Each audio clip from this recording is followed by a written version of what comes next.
My boyfriend has been disappearing every weekend for the past 3 years. And I recently found out he's been dishonest about where he's been. My boyfriend, 27 male, and I, 24 female, have been together for 3 years. We don't live together but are close enough to spend a lot of time together. However, it is very rare for us to spend a whole day together. When we have, it's been a weekday where our schedules have just happened to line up, i.e., no work and no class. We have never spent a day on the weekend together. He works as a research assistant while getting his PhD. Every single weekend for the 3 years we've been together, he insists he has work. I realize how stupid I've been now, but foolishly I trusted him. I trusted that he had work every single weekend for 3 years. That was until today. I've been studying for finals and it's the toughest it's ever been. So I was craving some time with him. Just a day where we could kick back and relax with each other. Of course he says he can't, because he's working, and I shut up about it. So today I'm getting antsy anyway, and hoping we could at least spend the evening together. I end up texting him, asking when he thinks he'll be back and we can spend the night. I've done this plenty of times before, and he always responds fairly quick. This time I'm waiting for a while. After 2 hours I decide to text a work friend of his who's also a research assistant with him. Wouldn't you know it, it turns out they don't have work today. In fact, he informs me in that same text that they rarely ever have work on weekends. Rarely ever. So now I'm sitting here wondering WTF is going on. I have no idea how to confront him about this. I mean, this has been going on for 3 years. If he's cheating on me, he basically has a second family at this point. But obviously that's where my mind goes, and I have no clue what else it could possibly be. Like, is there any possible explanation for this besides cheating? How in the world do I confront him about something he's been doing for 3 years? Since he's doing whatever it is tomorrow, do I just drive over to his place in the morning and wait, and then follow him? Has anyone had anything like this happen to them before?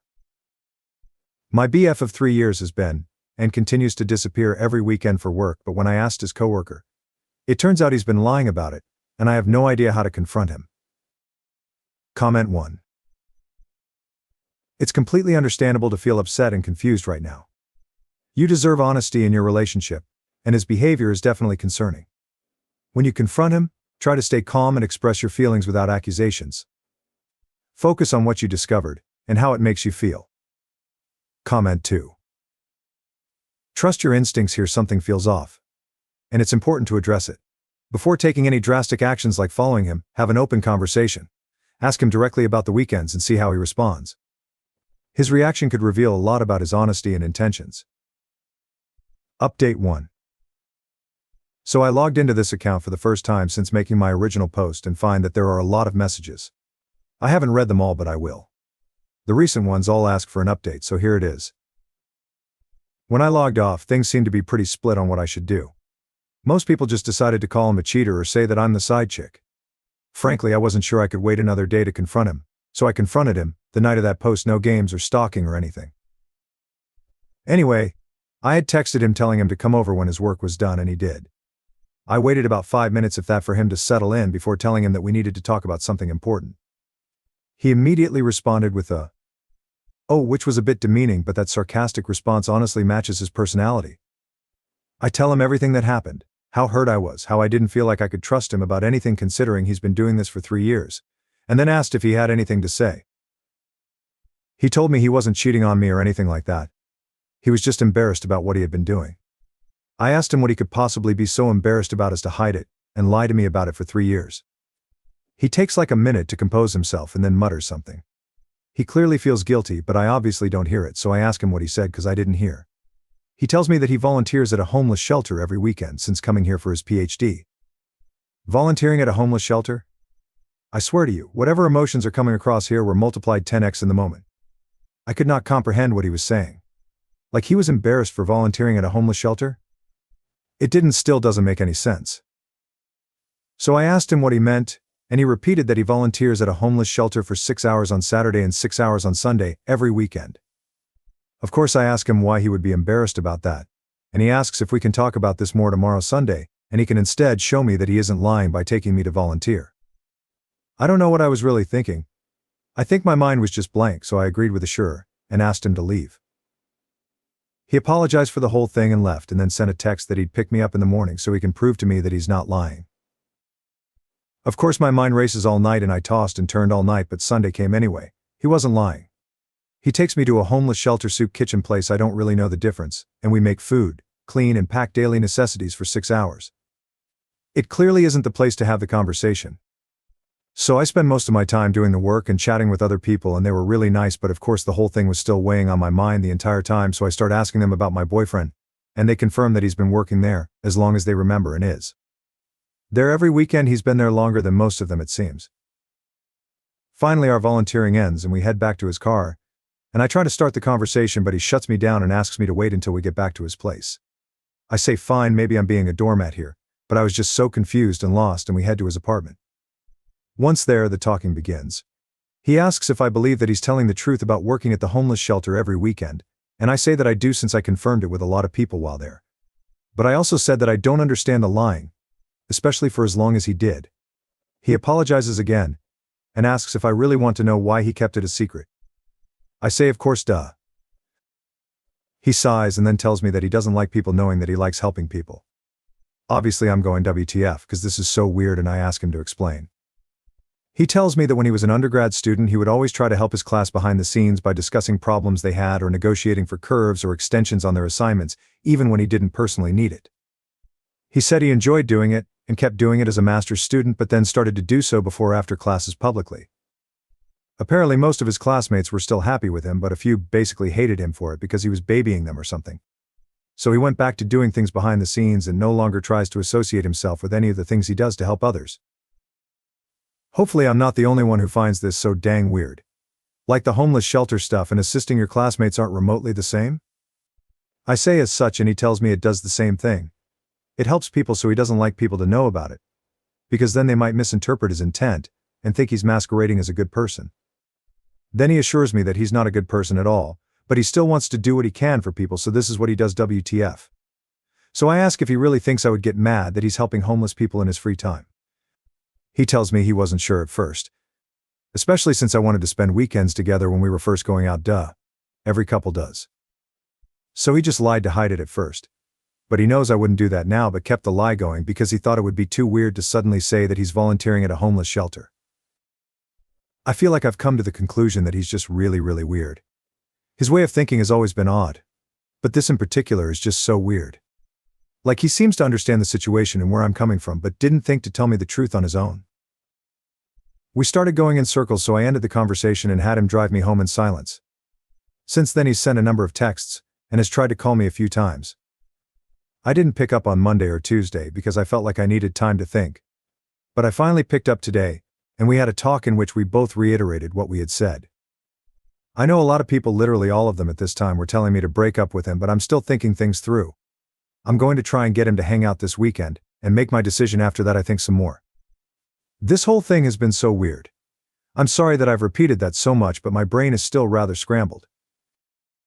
I don't think there will be any more updates to this because we either stay together or break up, but if there are, they won't be posted here. TLDR, boyfriend volunteers at a homeless shelter every weekend, and was too embarrassed to tell me. Edit, reading through a lot of the comments on the previous post now. To answer the most common questions, I haven't met his parents, but I have met a few of his friends. He doesn't have social media. He's met my family since I'm local, and we do spend holidays together if they aren't on weekends. Update 2. So I asked him to come over so we could talk, and he did. I then asked him some of the questions people had on here that I had written down. Volunteering for 6 hours but still not having time for me. He said he would get there a little early and leave late, but would then spend the remaining hours running errands and actually working on PhD assistant stuff. I asked if he could give me details. He gave some details about academic articles that I don't remember. I asked why he couldn't spend more weekend evenings with me if this was the case. He said that he was really busy with work, and that I would distract him. Ouch. Out of all the things said, I think this is the one that bothers me the most. I asked if the volunteering was court-ordered. He laughed at that, and was clearly confused by the question, but answered that given the special population he works with doing his PhD, he doubts he'd be able to work with them if he had a record that required so many hours. I asked if he was ever going to tell me about the volunteering. He initially says he doesn't know, then replies that he probably wouldn't have. He apologized for lying, but then said that whether he was working or volunteering doesn't make a difference to how much time he spent with me. Obviously I pushed back on this and he got defensive, and we had an argument that basically reiterated how I felt like I couldn't trust him, because he was lying about this while he kept apologizing for the lying, making me feel that way, but that it wouldn't have changed how we spend time together. Ultimately, I asked him to explain to me again why he hid it in the first place. Like he said previously, he used to talk to professors during undergrad about extensions and questions others had behind closed doors, and then make sure those things were stated to the rest of the class. He did the same thing in his master's program. This is where I got lost before. One of his professors was a hard ass and some of his classmates were scared to talk to him about their grades, so he thought he could show them that he was willing to discuss grades, and he made a joke about his own grade in class. The professor didn't find it funny and went on a tirade about respect and showing him up, and apparently the class ended shortly thereafter, because it was so tense. He said that some of the other students felt like they needed to cut ties with him to show the professor they weren't in on the joke, and that a few of them made a show of hating him from that point forward. Hearing it more in depth at least makes this make a little more sense to me. I stated again that helping homeless and helping classmates seemed like entirely different things altogether. He said that they felt like the same to him, but that I was probably right, and he was wrong. I asked him why he said he's a bad person. He replied asking if he said that, and I said yes. He said that he didn't want the volunteering to make him seem like a good person, because he's not. I asked what he meant, and he replied that I know him. I said I'm not sure I do. He said that I know what he means. I don't, you do, etc. In circles. Personally, I think he has low self-esteem, but this is a weird way to express it, and I'm not sure what else it could be. I told him I wasn't sure I wanted to continue the relationship because of the lying. He seemed hurt, but then just said okay and that it's my decision. I told him that he should at least get therapy for the classmate thing because it's clearly affected him negatively. He replied that he probably should, but he won't. After that, I gave him an ultimatum: either spend more time with me on weekends and go to therapy, or we break up. I told him to think about it, and that he has until Saturday. He said he would, and he went on his way. Final update. This will probably be my last post here. Saturday came and he asked me to compromise. He would take a day off from volunteering if I volunteered with him the other day, and he wouldn't have to go to therapy. I said I needed to think about it. I told him later that night that I'd accept the compromise if he was willing to go to one therapy session. On Sunday morning, he told me he wouldn't be willing to go to therapy and asked that we go out to dinner. We went to a local diner and basically talked about ending things. He apologized for ending things this way and said that he knew he wasn't exactly being reasonable, but he's doing what he feels like he needs to do. I basically said that that's up to him. We wished each other the best, he gave me a parting hug, and I went on my way. So yeah, 3 years of commitment for this. Kinda sucks. Have a good day. It's me again. I'm pretty intoxicated while writing this, so let me just first say sorry for my incomprehensibleness. Is that even a word? Anyway, if you don't remember who I am, check my profile. Anyway, I've been keeping myself busy with school and stuff, but some casual stuff every once in a while has been good stress relief. What isn't good stress relief was a text message I received today. I should have blocked him, but I didn't, so here we are. I didn't respond to him, but here's the message verbatim. Hello. Sorry for contacting you. I am sorry for how I acted. After you left, I really gave a lot of things some thought. I didn't want therapy because I didn't need a professional to tell me that I'm different or weird or diagnose me with something that jeopardizes my profession, and I especially didn't want them to try and change me. I bit the bullet in January. I was diagnosed with schizotypal personality disorder. You can look it up, I guess. I'm not seeing the therapist frequently, especially after he suggested altering some of my behaviors and told me that I'm coping using my volunteering. Sorry, I'm just saying that you were right and I wasn't being fair to you. Please do not feel burdened to respond. I hope you are happy. God, he hopes I'm happy. I mean, really, after everything, he acts like some sort of victim. I hate it so much. Every single time I've thought of him since we broke up, I just get more angry.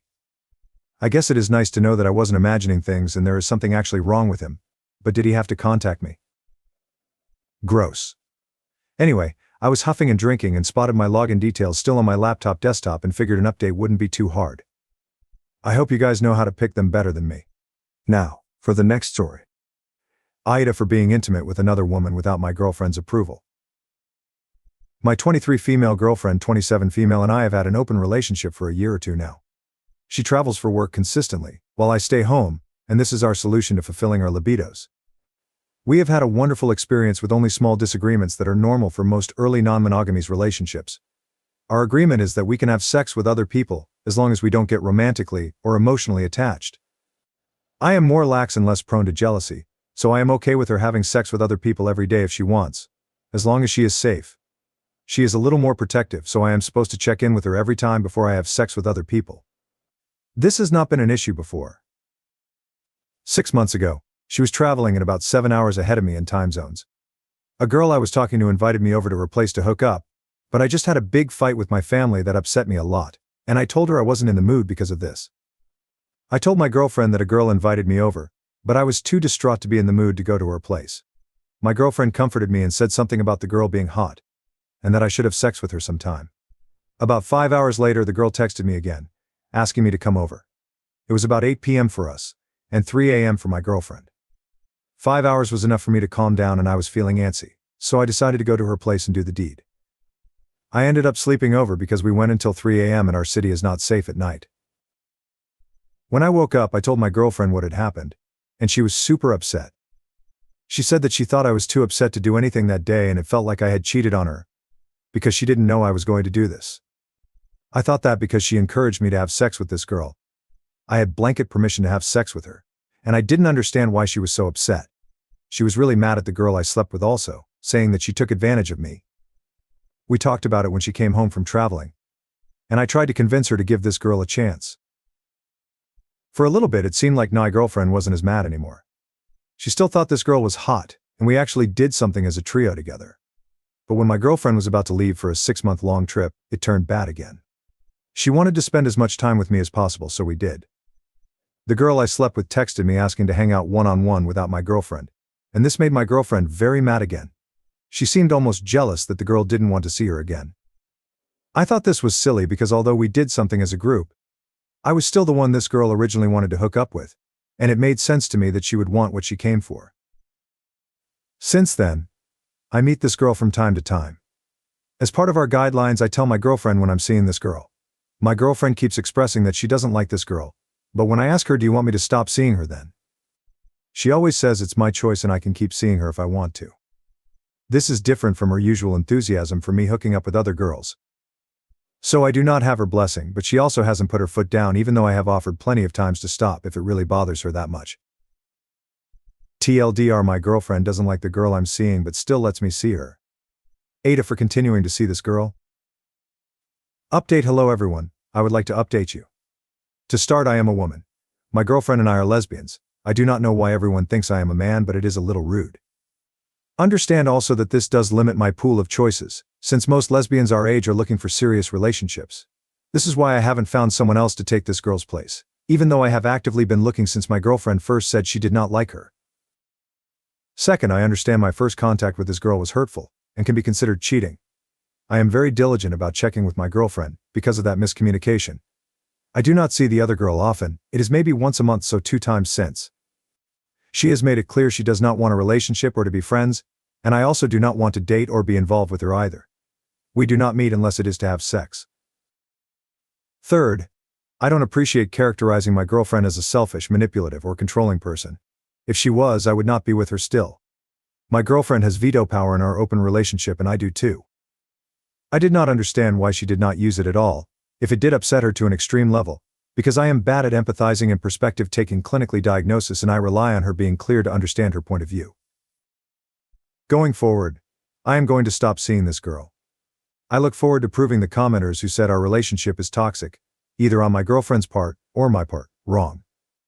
I am working on my clinically diagnosed weaknesses and she understands that, and I can admit I failed to power through my weakness here. Comment 1. It sounds like you've recognized some important dynamics in your relationship. Taking a step back from seeing that girl might help rebuild trust and clarity between you and your girlfriend. Communication is key. Comment 2. It's great that you're prioritizing your relationship and working on understanding each other better. Acknowledging your own challenges shows growth, and hopefully it leads to a stronger connection moving forward.